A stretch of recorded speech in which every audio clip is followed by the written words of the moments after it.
Hello, ladies and gentlemen. This is Trisha with Insectopia, and we are here to sketch another beetle today.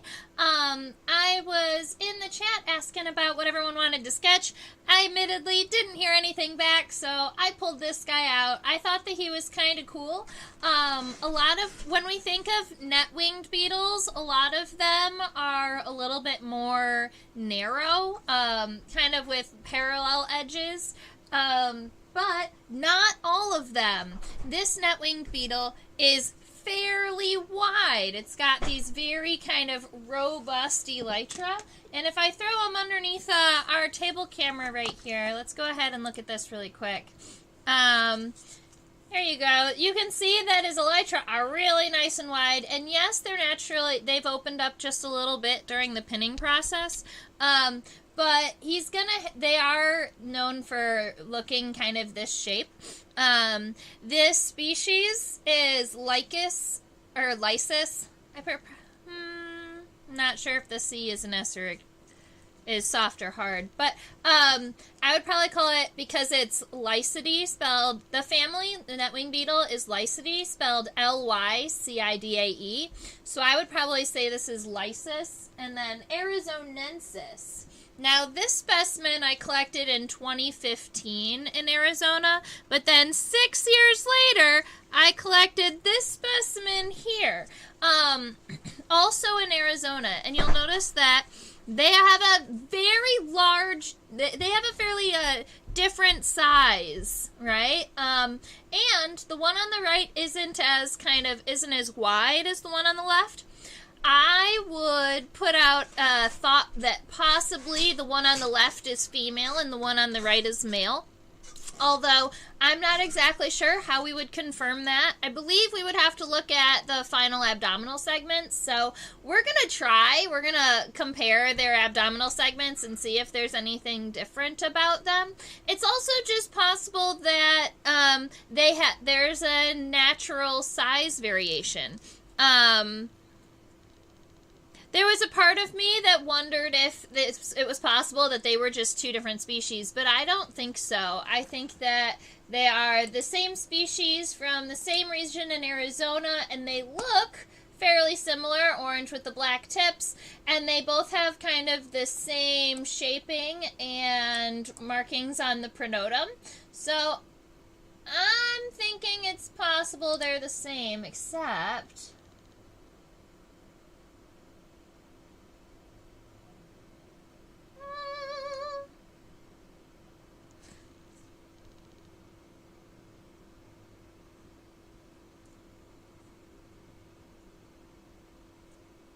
I'm thinking that they're the same. Just through kind of photo ID. But the one on the left is the one I want to sketch because she's so big and wide and awesome. Now, when we're looking at the top of the head, alright, this is a different species, but I figure I'll show you what's a different one might look like. This is a net-winged beetle that was collected in Michigan. So it's from the other side of the country, definitely a different species, all of those things. But you can see there are some similarities. A lot of times net-winged beetles do tend to be orange and black. They have these very thin elytra, and if you look really closely at the elytra when we zoom in on them a little bit later, we'll notice that they are kind of covered in veins, or kind of net-winged, even though they're a beetle. So their first pair of wings are still called elytra. And they are hardened. They're just not hardened as much as other beetles are. Alright, so let's go on back to our microscope. Okay, so just so that you have the spelling on the species name, it is Lycus,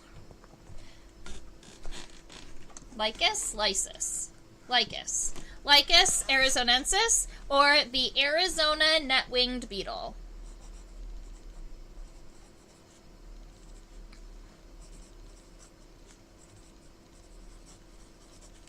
Now, this beetle, even though it's called the Arizona net-winged beetle and arizonensis is in its name, Arizona is not the only state that it can be found in.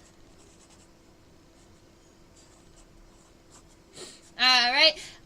It can be found in the general American Southwest. So I did look up the distribution for this species before class because I was curious how far east it went. And it is in Arizona and New Mexico. And let me look. I believe it's can be found all the way into kind of western Texas. Yeah. So there have been people who have photographed it all the way down into kind of San Antonio, Texas. So Arizona, New Mexico, and Texas. And I do believe that this species is also found down in New Mexico, right? Because species don't follow country borders. It's just we don't collect as regularly in Mexico as we do in the United States. So there aren't as many records in Mexico, but I don't believe that that's because it doesn't exist. I just think that we haven't seen it there very often. There is one record in iNaturalist of it having been in or near... Let's see where that... I don't see well, just south of Chihuahua, Mexico. But there you have it. And this species, when you do find it, you're going to find it around... when you do find it, you're going to find it on and around plants and flowers. I wonder what they eat.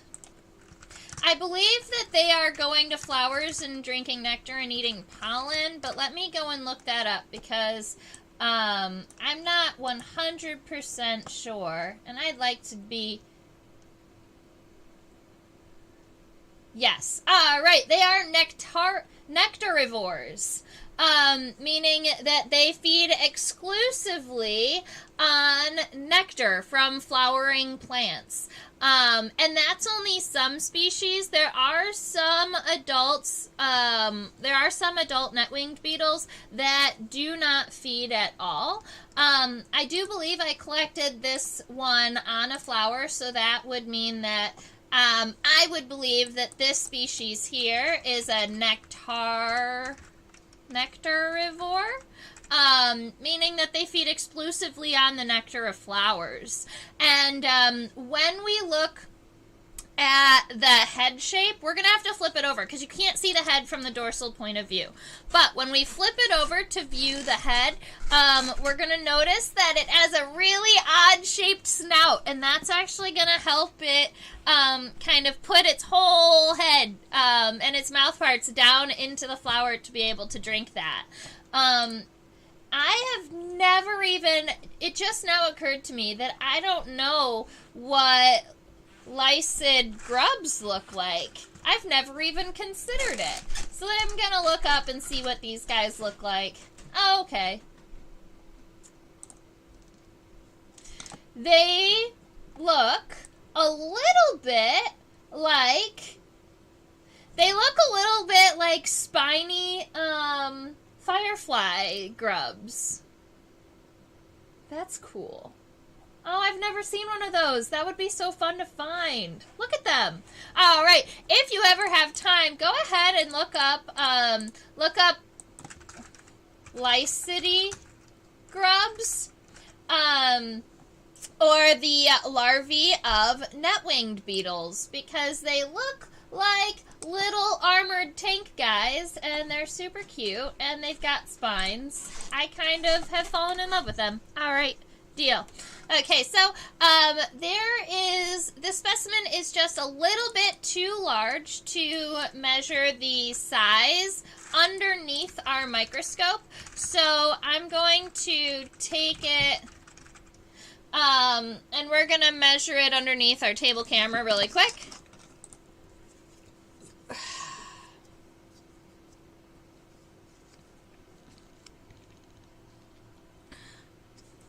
So from the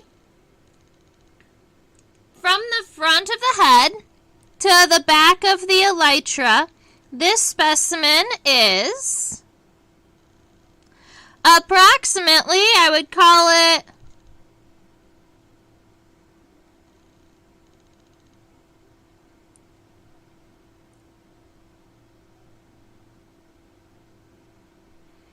I would call it 1.8 centimeters.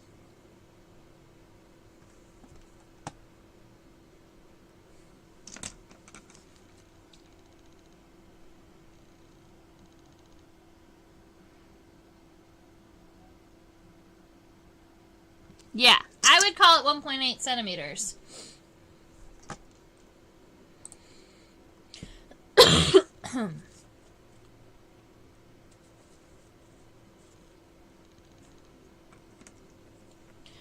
All right, so I'm going to go ahead and get our sketch started. I'm going to start our sketch up here with this D shape, and that is the body part that we call the pronotum. That is the first segment of the thorax, and it's the top of the first segment of the thorax. Pronotum. So I'm going to put her up here to kind of just make sure she stays in frame for all of you who like to kind of see her. Turn the light on just a little bit better. There we are. All right.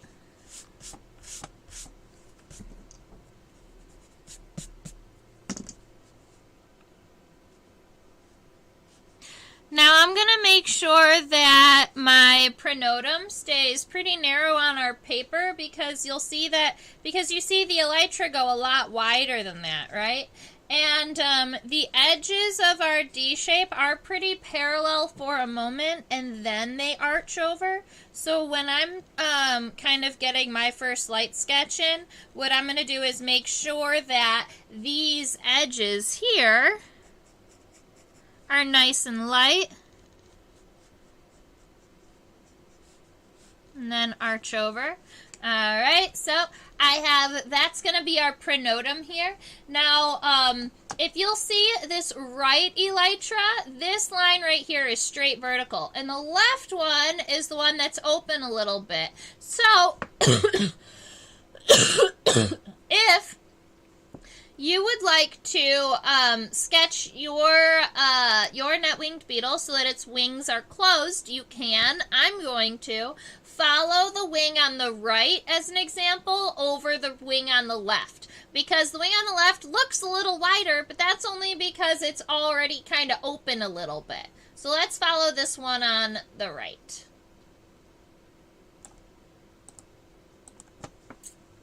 So here we go. For the length of our, you know what? I think we can do that. For the length of our elytra, I think what we can do is measure the length of the pronotum and then scooch the specimen up and then measure the length of the elytra.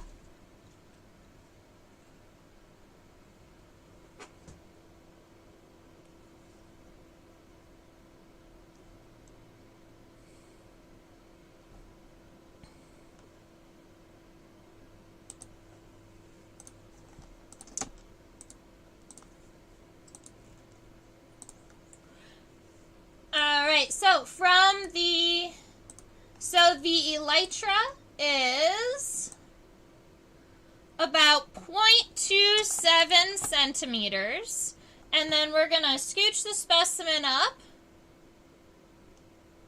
and hopefully we'll be able to fit the entire elytra in one view. That's the goal. So close. There we are. There we are. Yeah, that'll work. All right, so we can measure this left one because it's on an angle. How funny is that? Actually, that's fine. All right, so from the elytra,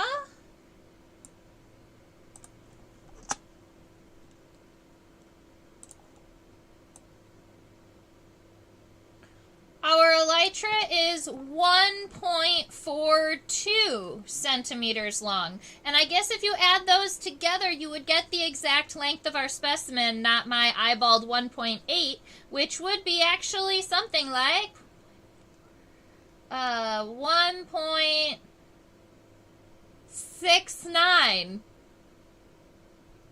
centimeters. So probably closer to 1.7 centimeters, ladies and gentlemen, not 1.8. I was going back and forth between those two measurements when I was eyeballing it. So, very good. So, let's see. How many times does 0.27 go into 1.42? That's the big question. If we call 0.27 0.3 to make it easier...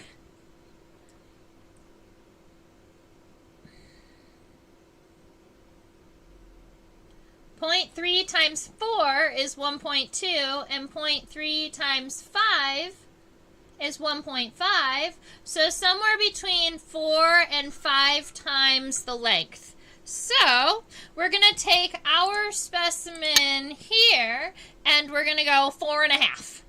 We're going to go... Let's see, how long did I make mine? I made mine 2 centimeters. So 4.5 would be 9.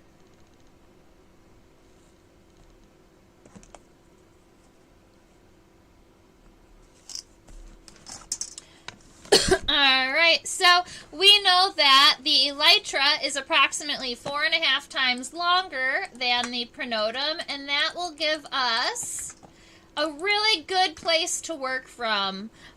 So now we know our length. And admittedly, why not just measure the width while we're here? I'm just going to measure halfway. I'm going to measure the width of 1 because this is the one that's closed. It looks like 0.45 centimeters.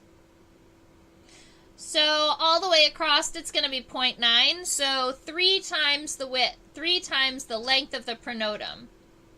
So my specimen, because my pronotum is 2, my specimen is going to be, my sketch is going to be 6 centimeters wide. Split on the 3. Something like that. So I have how wide my specimen's wings are going to get at their widest point. And then I have how long the elytra are going to get. So now all we have to do is connect the dots. Which software do you use for those kind of measurements? I'd love to learn more about it. So my microscope is an Amscope. Microscope, and that comes with its own Amscope kind of program that connects with my microscope camera so that it all kind of does everything together. And admittedly, the microscope camera software is fairly complex. It can do all types of stuff that I haven't even played with, like running parallel lines and doing 3-point lines and arches and measuring the insides of polygons and those types of things. I pretty much have it set up to measure just this one. Like, I have it pretty much just set up to measure the lines. But that's what I use for my work is an Amscope program for their cameras.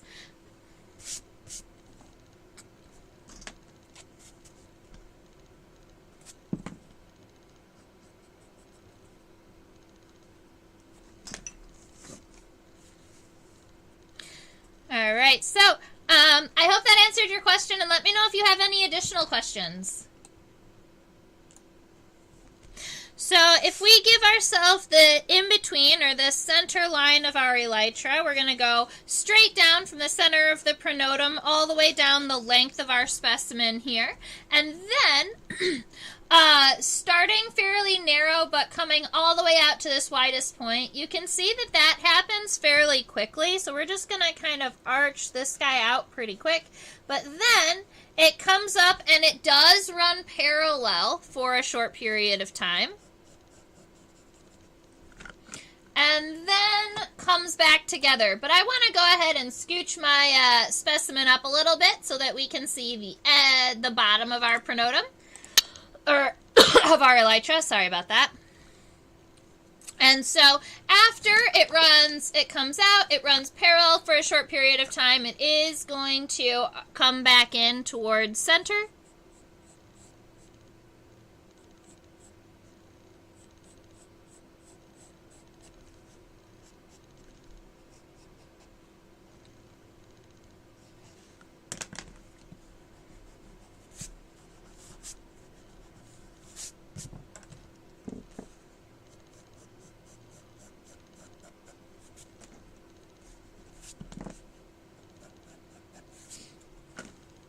Alright, so that's going to be my overall shape for my right side. So now all I have to do is attempt to measure it, is attempt to be the same on the left, because keep in mind, insects are symmetrical. That's one of the characteristics for, like, that is required to be an insect, in fact. They're the same on the left and the right, which is unique. Not all animals are like that, including humans. We're not symmetrical.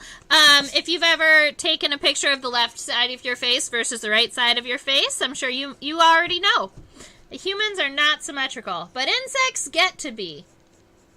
So, we come out here, and then we are parallel for a moment, all the way down to around here, and then we are going to arch in.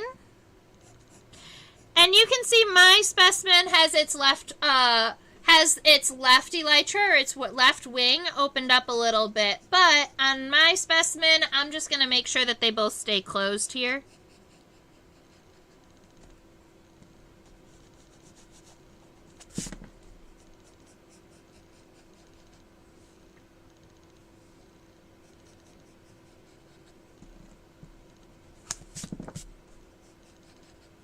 So I'm just trying to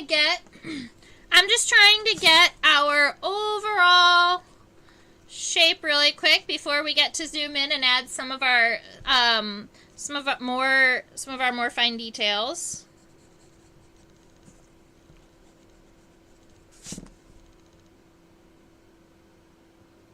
That looks about right to me.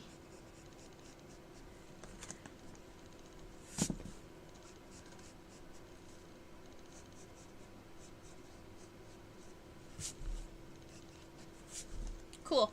Alright, so that's going to be the shape that we start with. It's fairly simple, and we actually can't see the head from this dorsal point of view. We're also not going to be able to see the hind legs because they're hidden underneath those really wide elytra. But we can see the front two pairs of legs. So we'll sketch all of the pronotum, the antenna, the legs, and then we'll flip this specimen over because I really want to show you the really funky looking head.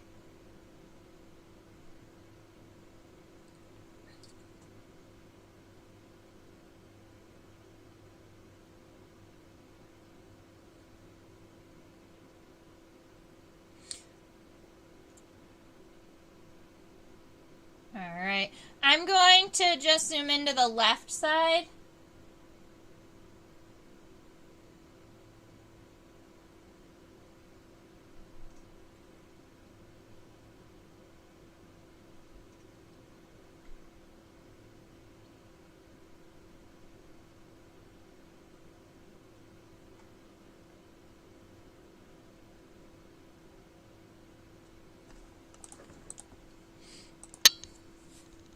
All right, very good. So now that we are all zoomed in and checking out the pronotum here, which is this segment here, it's the first segment of the thorax, and it almost is like a shield. It's projecting forward just a little bit to guard its head.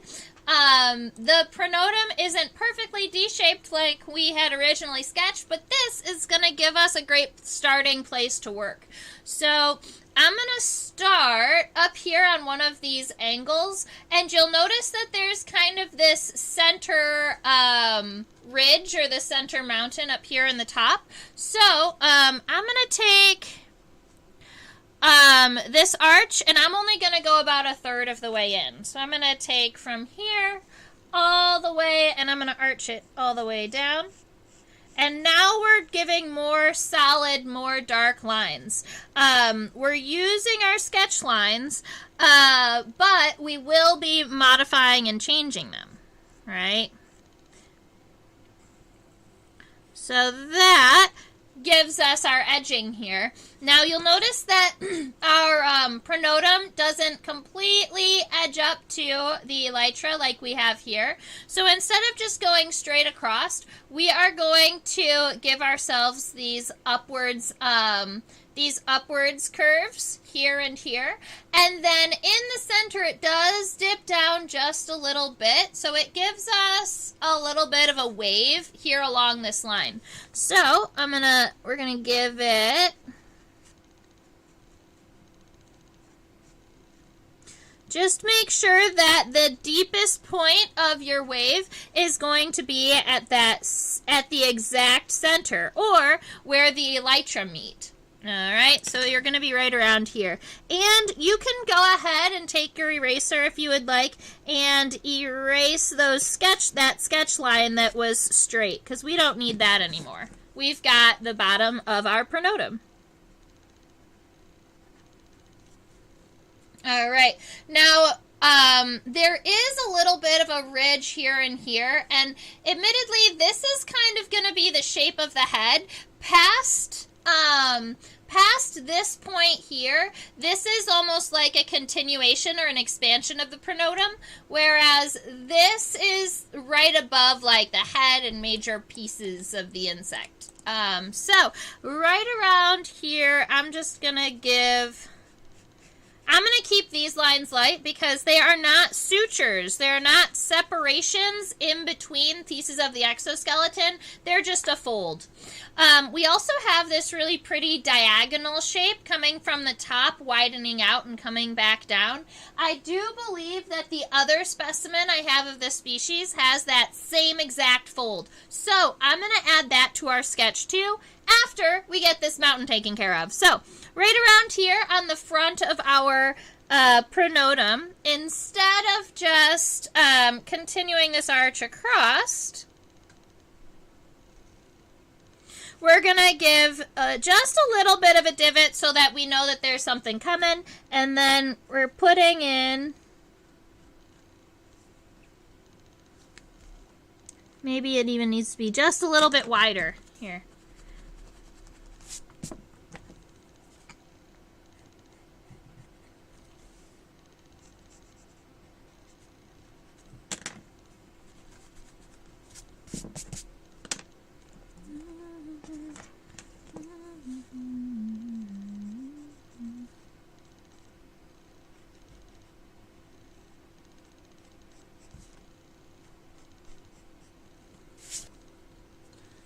Something that looks like that. And make sure that it does sit on that center line and all of your other things come off of it. Now, from the very tip of that point here, that's where this diamond fold comes off. So we're going to pull this out. It separates off into two, and then it comes back in.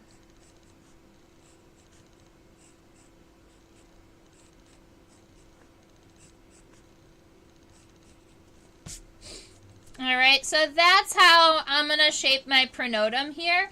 Now we can look at the antenna.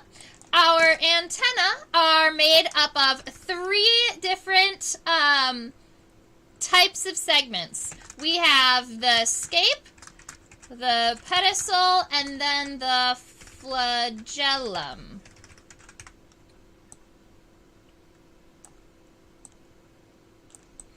So the scape is going to be the first segment of our antenna. It looks right here. That's going to be our first segment, or the scape. I want to zoom in because it's possible that the pedicel is very, very small right here. I'm going to zoom in and check that out really quick.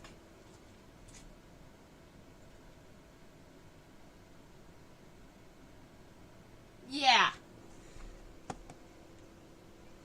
All right, so our scape is this segment here, and it has a point here, and then it comes down and kind of is rounded.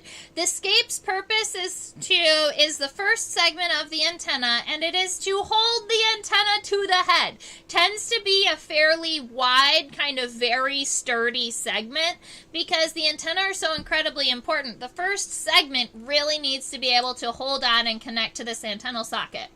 The pedicel tends to be a small segment. So when I was looking at this, that can't be the second segment. There's a little segment. It's almost like a little sliver segment. It's right here. And that's the pedicel.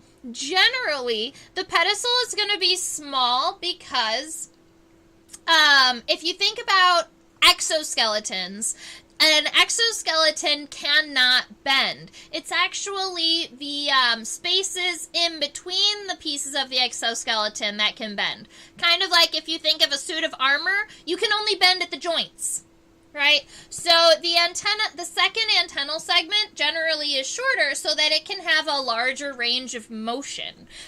So right there, that's going to be the pedicel. And then the rest of the segments on the antenna are the flagellum. So if you were ever trying to identify an insect and the key asked you how many segments are in the antenna, you do count the scape and the pedicel. They're part of the antenna. They just have slightly different purposes, and so they give them a different name. But our antennae are going to be coming off of either side of this, the front of the, they come off of the head, but we can't see the head. So they almost appear to be coming off of the pronotum, right? And at least in our sketch, that's where they're going to be coming off of. So our first segment is that scape. It's kind of short, but make sure you give it that cute little spine we saw when we were all zoomed in up there at the very top.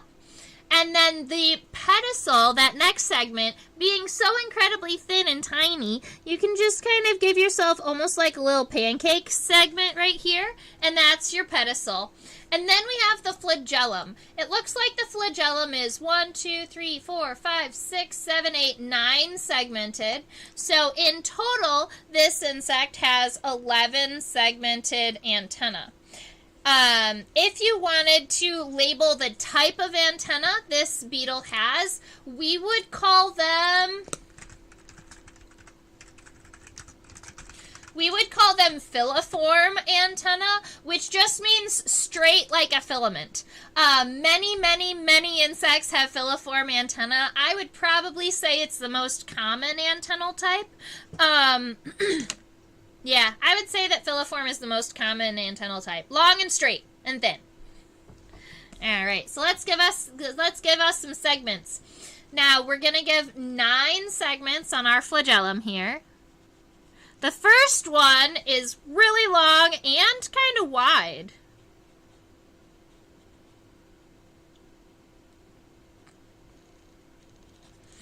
All right, I'm going to make mine just a little bit longer than I originally had. There we go. About right there. So we've got 1. And it looks like if you did want to kind of compare the length of your antennal segments, it does go further than the pronotum. So just make sure that it goes just a little bit past the pronotum from the center. And then the rest of the segments almost look subequal in length. So for A4 through 11, they're all about the same length, which is about half of the length of A3.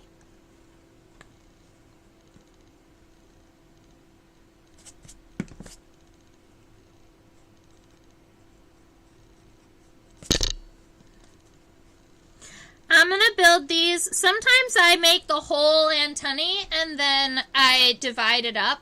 These, you can see that there is a significant kind of, the space in between the segments is very obvious. And so I'm going to be building each one of these segments individually and just making each one a little bit narrower than the one before, kind of so that we have this spacing here. So let's see, I'll show you. 1, Like that. You want to have a little bit of a pinch in between the segments. Let's see, I can get my sketch a little closer to the camera. That might help. There we go. 1, 2. 1, 2, 3, 4. We're going to 11 segments.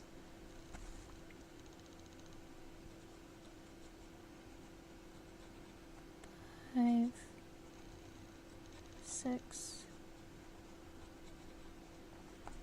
7, 8, 9, 10.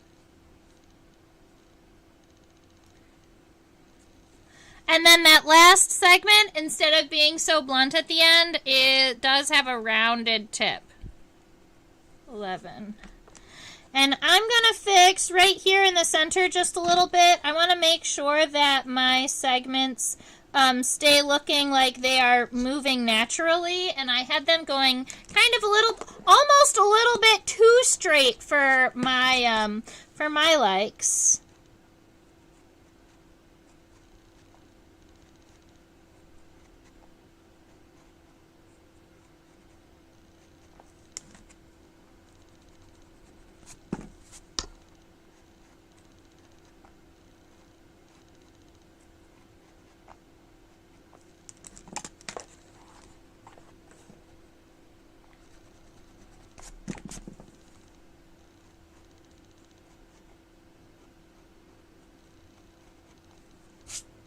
That's a little better.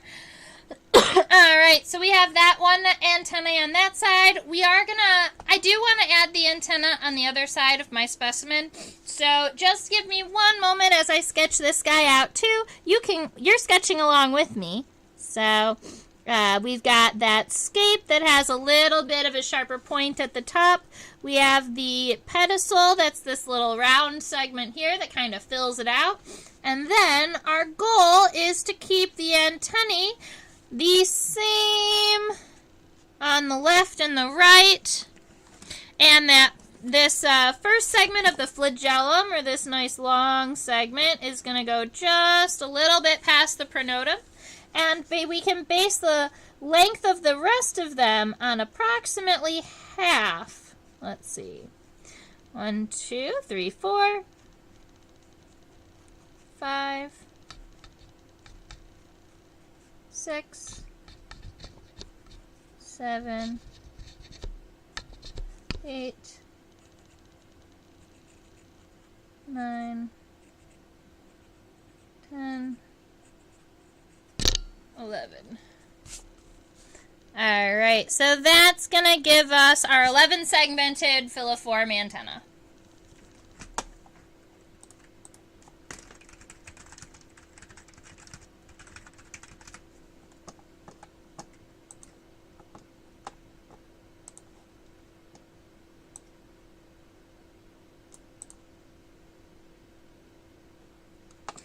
Alright, so we're going to go ahead and I want to get the elytra finished and then we'll add the legs.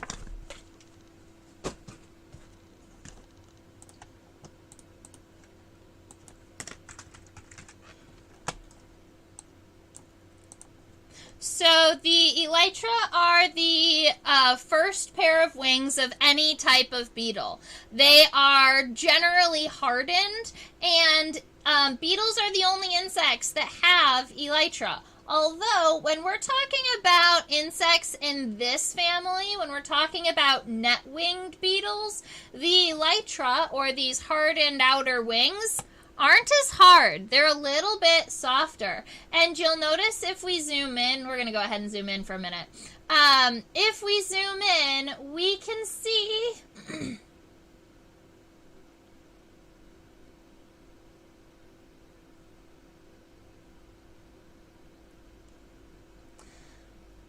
that the elytra appear to have actual veins running through them, which I've always thought was really cool. Generally, beetles don't have this.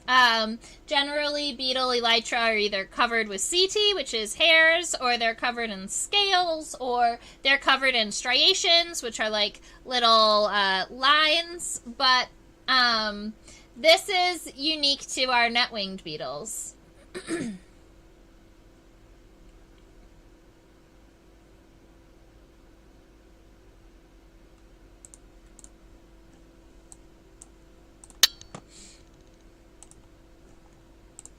Now, all of the Arizona net-winged beetles in the species Lycus arizonensis, S-I-S, not U-S, Lycus arizonensis have this dark black border or edge of the bottom of the elytra.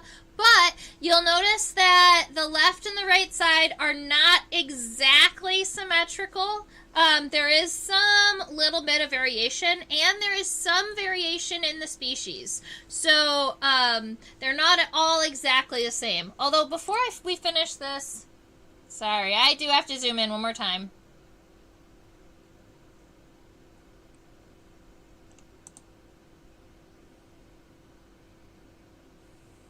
I like to be able to leave the insect at one focus for a while, but I did want to zoom in and check out the scutellum.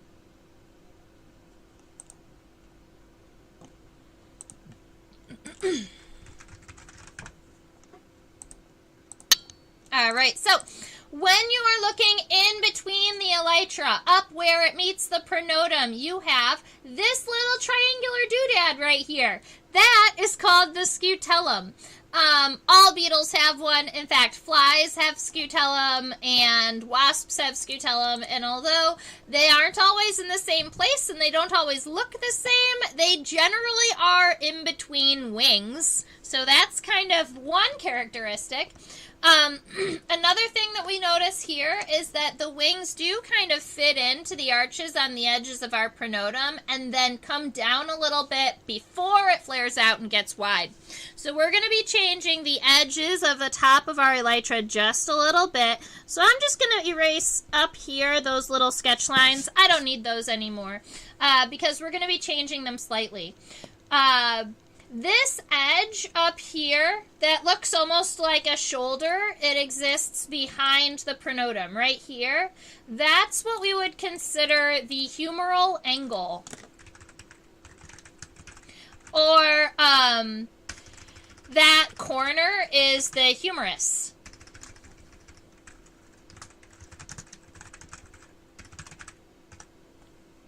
All right.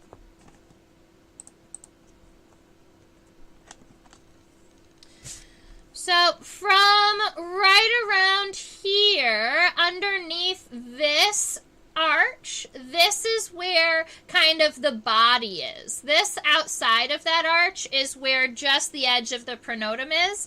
So this is where we kind of want to line up where the elytra actually connect to the pronotum. It's going to be right there underneath that arch.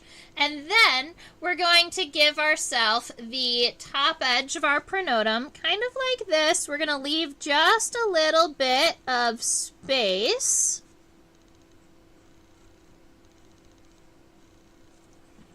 We're going to leave just a little bit of space in between the elytra and the pronotum, so you get a little bit of breathing room in there. This also gives our beetle the ability to kind of turn its head and pronotum at the same time, separate from the elytra and the rest of its body. All right, and then once we get to be about to the edge of the pronotum, you have the humerus, or that little shoulder angle here, and it does kind of come straight just for a moment before it widens out. So I think this one went a little too far, but the one on the left looks good. So it comes down and it parallels out just for a minute before then we get this really pretty arch here. So I took a minute, and when we were looking at it overall, I became really happy with the outside of my beetle. So I'm now going to just take these lines and follow it through.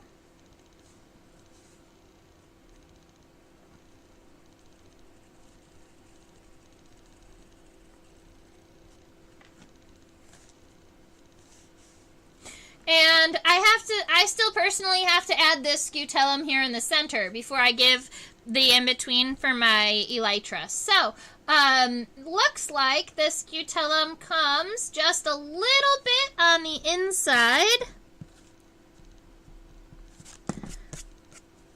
Right around here. And then we have that. The point of the elytra looks like it comes down about as far as the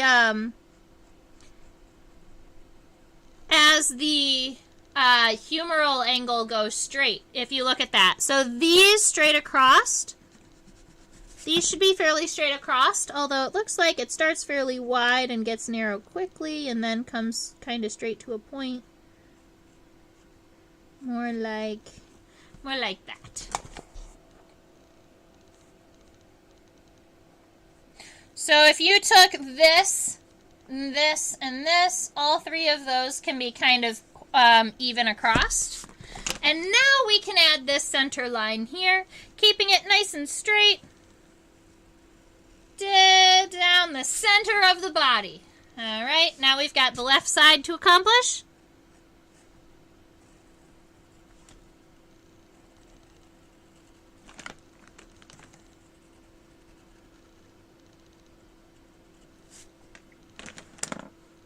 Cool.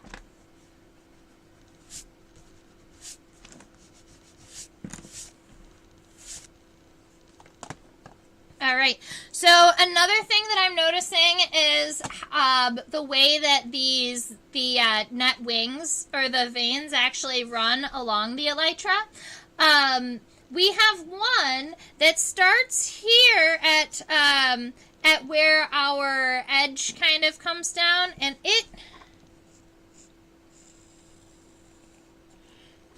we might have to zoom out a little bit so that I can see where exactly it goes.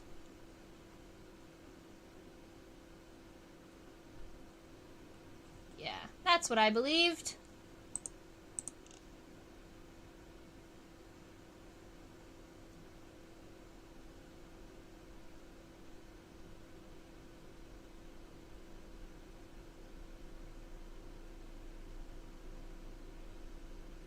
Once those veins, once those nets go down into the darker regions, they're a little bit more tricky to see, but I don't think that they're straight all the way down there. Let's zoom in and check it out.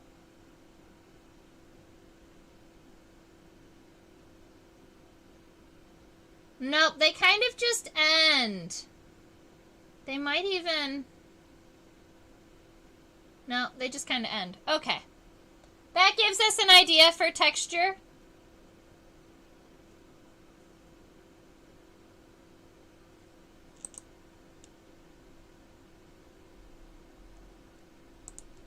All right. So if you follow the humerus,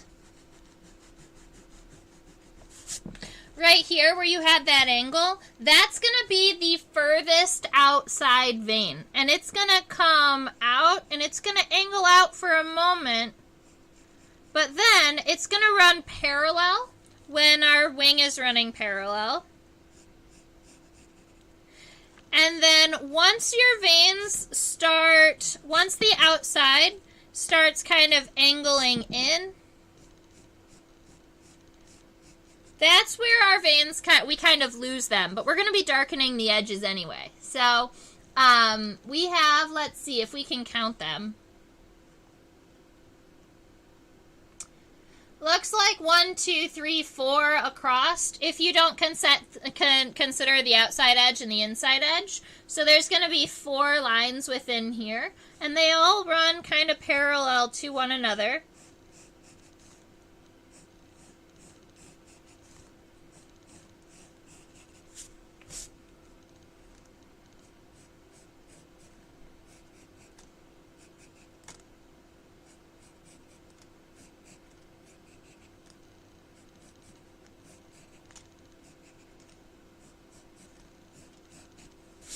Alright, and then they're net wings. So these aren't all straight veins. We also have many, many connections in between them.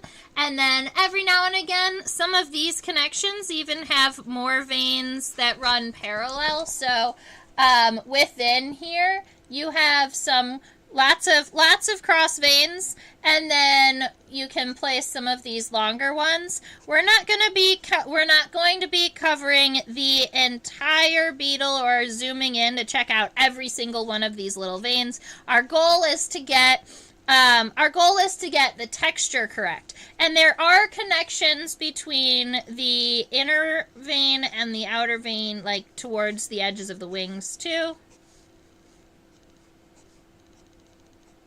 Your goal is to make it look like a net.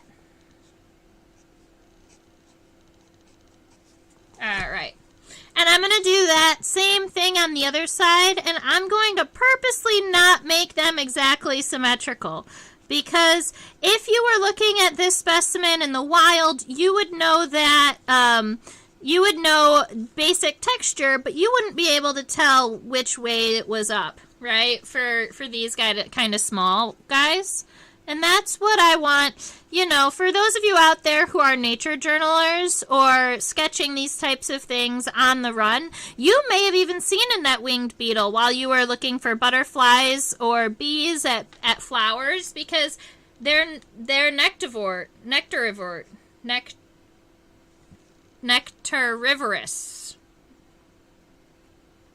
They feed on nectar. So they are regularly found around flowers. They are different than the soldier beetle that can also be found around flowers, like on goldenrod. So this is a soldier beetle that looks a little bit like a net-winged beetle, because they're still that orange and black color, but they have very, very different head shapes, and they the edges of their elytra on the outside are parallel all the way down, versus net-winged beetles have these rounded elytra. Alright, so now we've got all the way to the bottom. Let's go ahead and add this darker shading. Let's see, right around here, comes up and goes down. Comes up and goes down. And dark. I'm just going to add some graphite on the bottom of mine and smudge it in.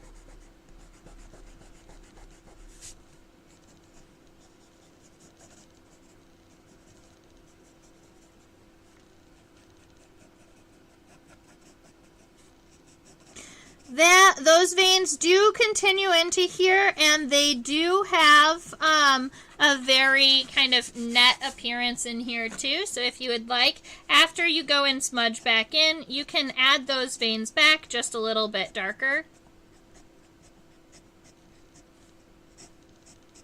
But don't let those long vertical veins get all the way to the bottom, because by the time they get to the end, they've actually branched off into so many pieces that it looks more like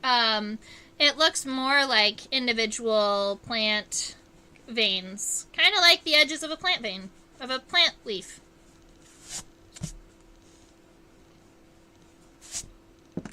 I don't know if that made sense. Right. Yay! Now all you have to do is add some legs, and then we can flip it over and check out the crazy head. I love the heads of these guys.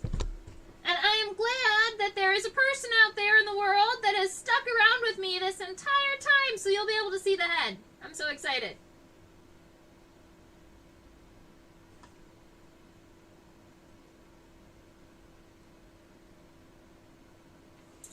Alright, for the sake of simplicity, I'm going to go ahead and share with you the tarsal formula for lycids in general. All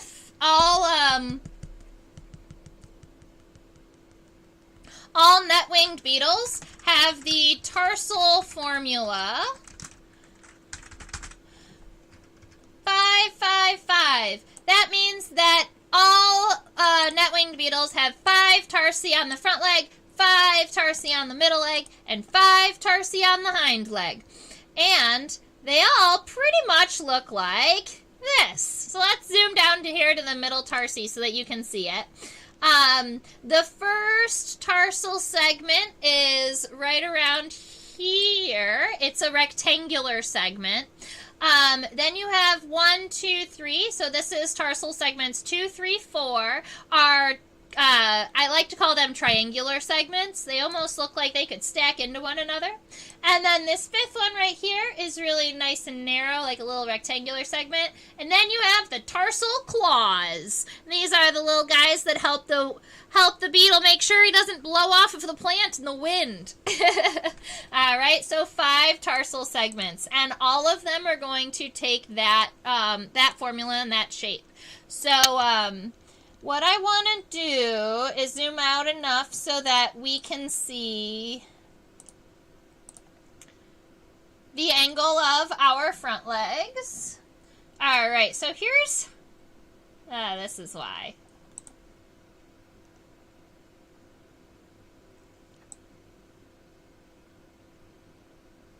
Okay.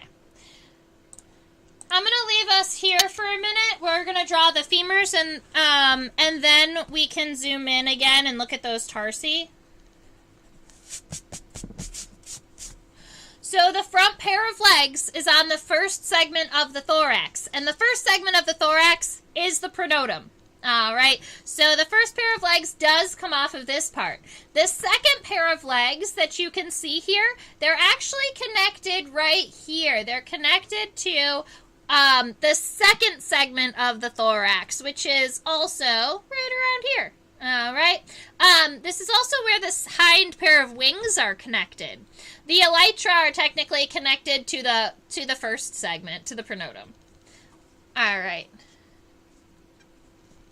So if we come right here to about the middle of our pronotum, we're going to add this segment here coming out. This is the first kind of major segment of an insect's leg. It's called the femur. I don't know if you recognize that, but you have a femur too. It's between your hip and your knee. So insects get a femur. That's nice and long. The next long segment that they have is called a tibia. I don't know if you know that, but your tibia exists between your knee and your ankle.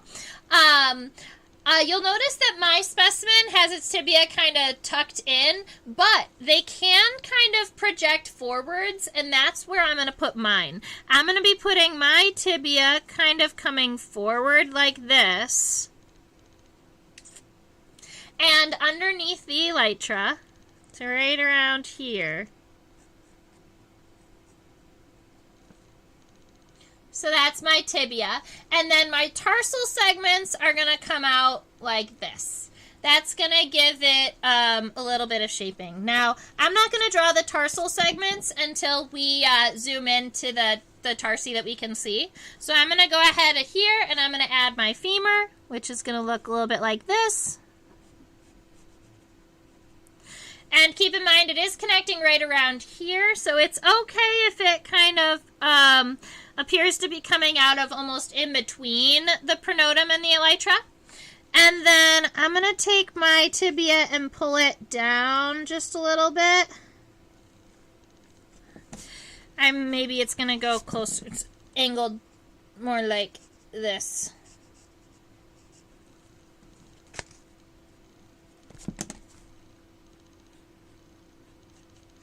It's almost like it looks really short, but it's longer than it appears, and that's because it's moving away from the viewer.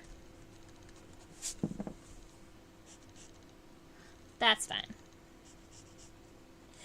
And then we're going to draw the tarsal segments coming out like this.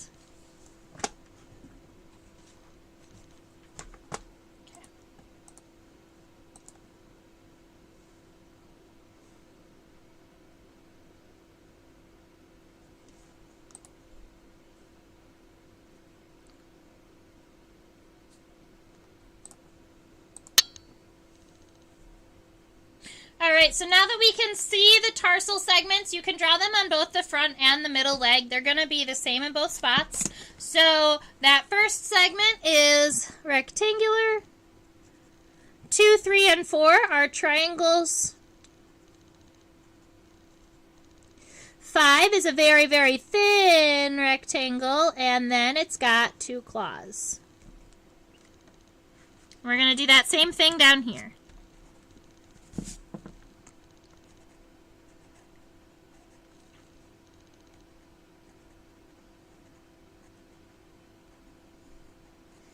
3 triangles, a nice thin segment, and the claw.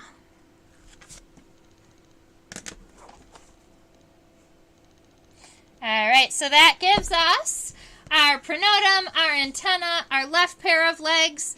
I'm gonna skip drawing the right pair of legs because I'm gonna draw the head here. And then I have my elytra. Let's flip this specimen over and check out its head. It's so funny looking.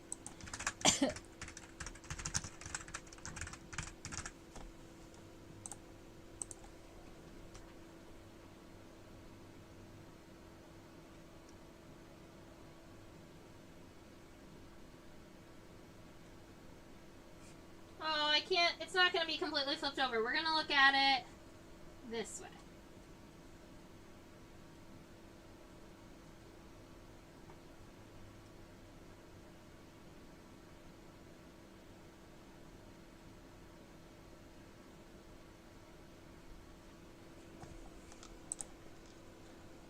Look at how cute he is!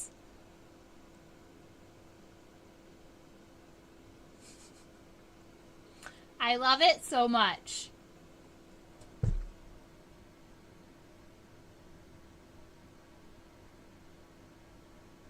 Doesn't he look like he's got a little mustache? All right. So this is the head of our net-winged beetle. It has that really, really long head because it's taking its head and it's sticking it way down into flowers to drink on the nectar. Now, this beetle does have chewing mouth parts. The chewing mouth parts, or the mandibles, are way here at the very, very end. They're very small. They're itty-bitty little chewing mouth parts down here. And these are palps. I believe they're labial palps.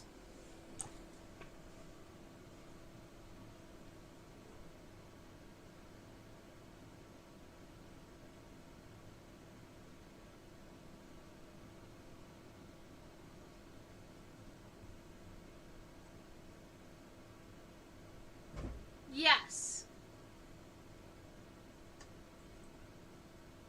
So those guys that we're seeing right there, those are labial palps. There is another very, very small palp on the bottom side. Oh, no. That would make these maxillary palps. Sorry, guys. These are maxillary palps. They're the first pair of palps, and they're the ones that are closest to the mandibles. There's another pair that are a little bit smaller that are connected to the labium, or the bottom jaw, and those are not visible from this front view of the head. I just turned the specimen over there so you could see it. All right, so I'm going to go ahead and sketch the head here, but I'm going to do it fairly quickly. So we've got our compound eyes. They're fairly wide. The head is fairly wide up here near the compound eyes, so I'm just giving him kind of this nice wide head here. The top of the head, or the vertex, is arched up here. I'll make this just a little bit more roundy. Very good. You can see that the pronotum kind of forms around the head here, and that's actually what creates our ridge here, is because the pronotum is kind of projecting over the head. That's what causes this. And this length here is kind of gives space for like the neck, essentially, of our beetle. I'll show you that when we will flip it over. We'll flip it all the way over. Alright, so let's see. Then he comes down and he has almost like a little snout. Now, admittedly, if this was a weevil, I believe we would call that a rostrum.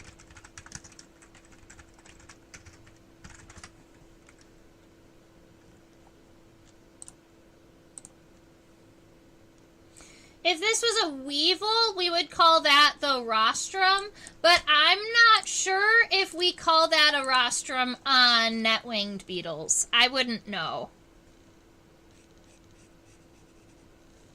Sometimes entomologists like to give words specifically to certain insects, and I'm not sure if that's one of them.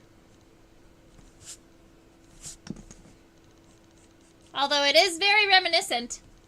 Right here. So, the space in between the eyes of an insect, right around here, this is what we would call the frons, spelled F-R-O-N-S, the frons.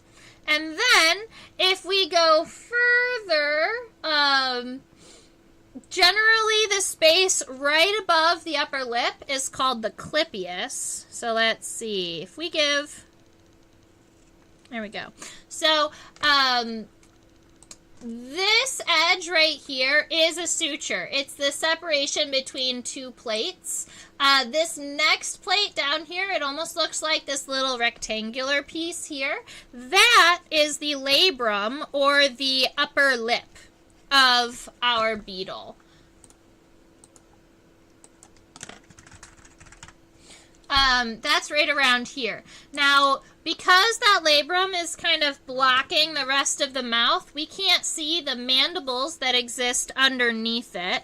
But what we can see are those cute little palps coming off the edges. I believe they're 3-segmented, but let's go ahead and zoom in on them. Oh, I changed it. I was trying to see. Actually, this is as far zoomed in as we can get, but it gives us 3 segments. So that is going to be as best as I can do. We have 1, 2, and then 3.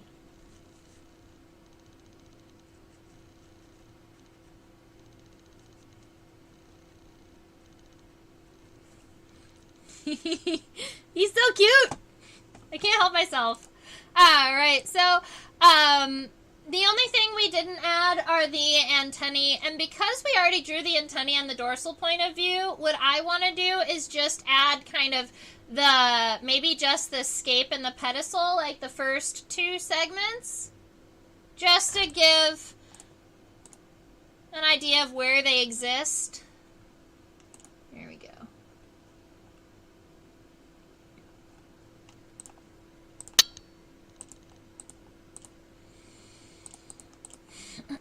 Alright, there is this little triangular piece here on the frons that I'm just gonna kind of shadow in a little bit. And then the antennae are coming out right here underneath.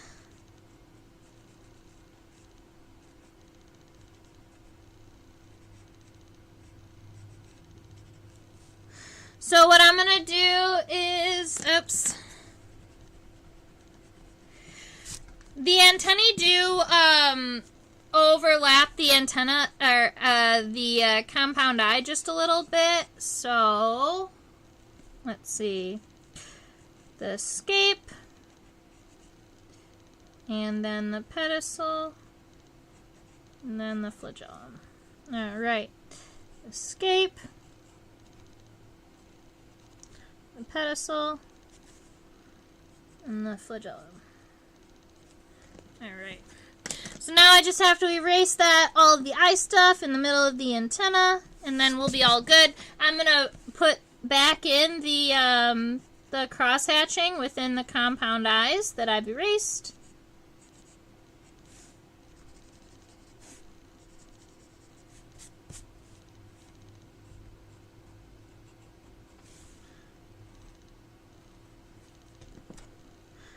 And I'm not going to put the ends of this first segment of the flagellum here because I want to show that the antennae do continue. Oh, he's so cute.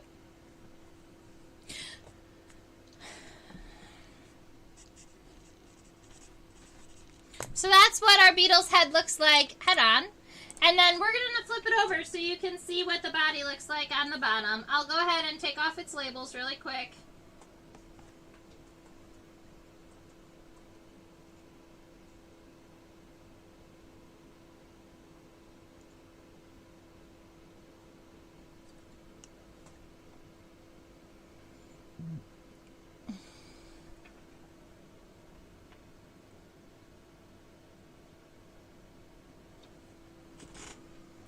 So this is what I mean by kind of the main parts of the body. So you can see on the underside here, this is the coccyx, or kind of like the hip bone for the front legs. And this is the first segment of the thorax. And the pronotum kind of expands beyond that. Come on, activate. All right, it kind of expands beyond that here, but these are very, very thin, whereas this right here is like main body. And then you have the second segment of the thorax here. And then the third segment of the thorax doesn't end until way back here. Now, in the hind legs, instead of just having a coxa like in the front and the middle legs, the hind legs have what we call a coxal plate. This whole kind of very wide triangular piece here and this wide triangular piece here, those are the coxal plates. We could even call them the metacoxy because they are in association with the hind leg. This little segment here and this little segment here in between the coccyx and the femur is what we call the trochanter. It's kind of like a knee bone in between the hip and the femur. And that is the abdomen. Now, I'm curious about the final segment of this specimen versus the final segment of the other specimen of this species that I have. So we're going to zoom in and check it out.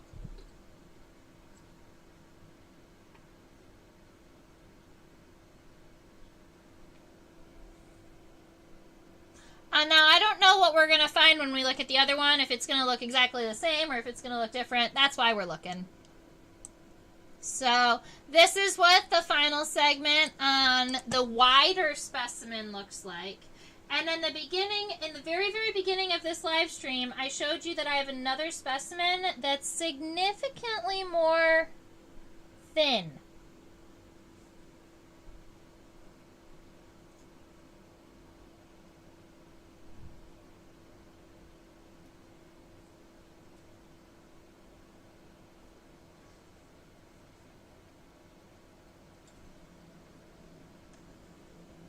Very different.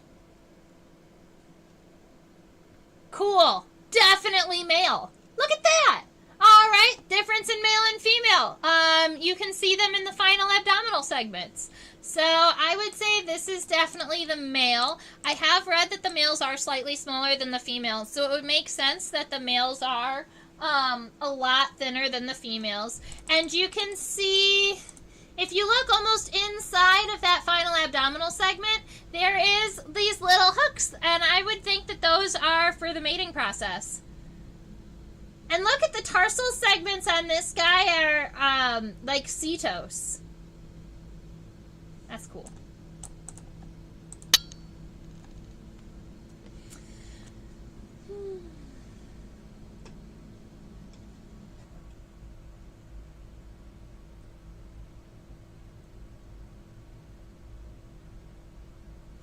So I collected both of these specimens in Arizona, just 7 years apart from one another.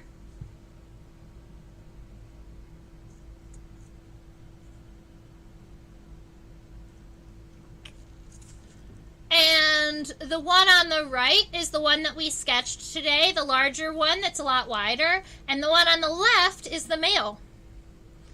A little bit thinner. Still from Arizona.